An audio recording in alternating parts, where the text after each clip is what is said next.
Imaginez que vous conduisez seul sur une autoroute déserte au milieu de la nuit. Vous avez une destination précise entrée dans votre GPS, Paris.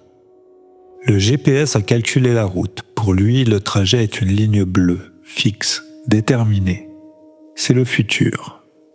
Mais soudain, vous décidez de tourner le volant. Vous prenez une sortie imprévue. Que fait la machine ? Est-ce qu'elle plante ? Est-ce qu'elle vous force à faire demi-tour ? Non, elle recalcule. La destination reste la même, mais le chemin vient de changer. L'ancien futur, la ligne bleue d'il y a 1 seconde, a disparu. Une nouvelle ligne bleue apparaît. Dans notre dernier dossier, nous avons exploré la vision d'Einstein, un univers figé dans la glace où le futur est déjà écrit. Vision désespérante pour notre libre arbitre. Mais il existe un physicien français, ingénieur de recherche au CNRS, qui refuse cette fatalité. Il s'appelle Philippe Guillemont, et sa théorie est peut-être la plus perturbante que nous ayons abordée ici. Il affirme que le temps ne coule pas seulement du passé vers le futur, il affirme que le futur tente de modifier le présent.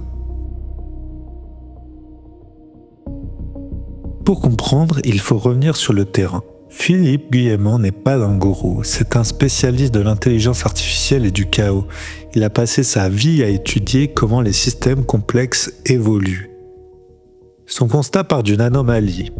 En physique classique, nous fonctionnons comme des boules de billard. Le coup est joué dans le passé, la cause, et la boule roule vers le futur, l'effet. C'est la causalité mécanique. Mais Guillemont suggère que pour les systèmes vivants, vous, moi, la conscience, cela ne suffit pas. Si nous étions uniquement poussés par notre passé, nos traumatismes, notre éducation, nos gènes, nous serions des robots prévisibles. Or, la vie innove, elle improvise. D'où vient cette capacité à bifurquer ? La théorie de la double causalité propose ceci. Notre présent est le résultat de la rencontre entre 2 pressions. La pression du passé, la causalité ordinaire, et une pression venant du futur. C'est ici que nous devons nuancer ce que nous avons vu dans l'épisode précédent. Nous avions décrit l'univers bloc comme une miche de pain solide. Pour Guillemont, l'univers bloc existe, oui, mais il n'est pas solide, il est élastique. Imaginez que le futur est un paysage vallonné. Dans ce paysage, il y a des vallées, des événements probables et des montagnes, les événements improbables. Naturellement, comme de l'eau, votre vie coule vers la vallée. C'est le destin par défaut. C'est ce qui arrive si vous dormez au volant. Le déterminisme social, la routine. Mais si la conscience s'éveille, rappelez-vous cette antenne quantique dont nous avions parlé, elle peut changer la topographie. Par une intention forte, par une vibration émotionnelle spécifique, vous creusez une nouvelle vallée dans le futur. Et soudain, l'eau change de course. L'univers recalculerait l'histoire en temps réel, comme votre GPS. Le passé ne change pas, mais la destination future rétroagit pour modifier les événements présents. C'est ce que Guillemont appelle la rétrocausalité. C'est une hypothèse séduisante, mais comment le prouver ? Guillemont utilise un concept popularisé par le psychanalyste Carl Jung et le physicien Wolfgang Pauli. La synchronicité. Vous pensez à un vieil ami que vous n'avez pas vu depuis 10 ans. Le téléphone sonne, c'est lui. Pour la science matérialiste, c'est un hasard, une coïncidence statistique. Mais pour Guillemont, c'est un bug d'affichage, ou plutôt une correction de trajectoire. Lorsque vous changez de futur, parce que vous avez changé votre état intérieur, l'univers doit recoudre votre nouvelle trajectoire avec la réalité actuelle. Ces points de suture sont les coïncidences. Les synchronicités ne seraient pas des signes mystiques, mais les traces visibles du changement de votre futur. Des débris d'informations temporelles.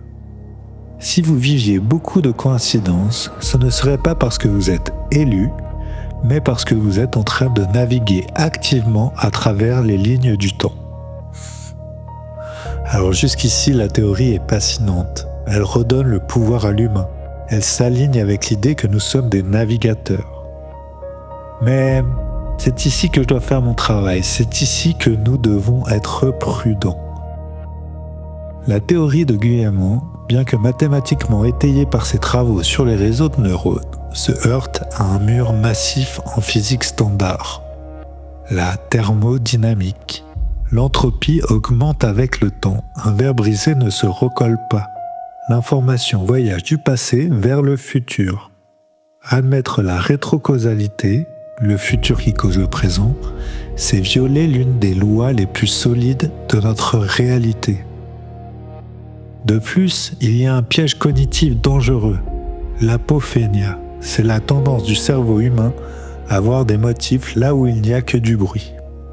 Si vous cherchez des signes, vous en trouverez. Si vous croyez que le futur vous parle, chaque plaque d'immatriculation, chaque nuage devient un message. Le risque de la théorie de Guillemot, c'est de transformer notre besoin de contrôle en une paranoïa magique. La physique quantique nous dit que l'observateur influence la réalité. C'est vrai, mais elle ne dit pas que l'observateur commande la réalité, comme on commande une pizza. L'inertie du bloc espace-temps est colossale. Vous ne déviez pas un paquebot avec une pensée fugace. Cependant, ne jetons pas tout. Même si nous restons sceptiques sur la mécanique exacte, la rétrocausalité, l'aspect pratique de la théorie rejoint ce que nous avons découvert sur la conscience. Guillemot insiste sur un point crucial. Le volant, pour diriger sa vie, n'est pas mental, il est émotionnel. Le cerveau ordinateur calcule, le cœur vibratoire navigue. C'est la peur qui nous maintient sur l'autoroute du destin par défaut. C'est la joie ou l'ouverture qui permet la bifurcation.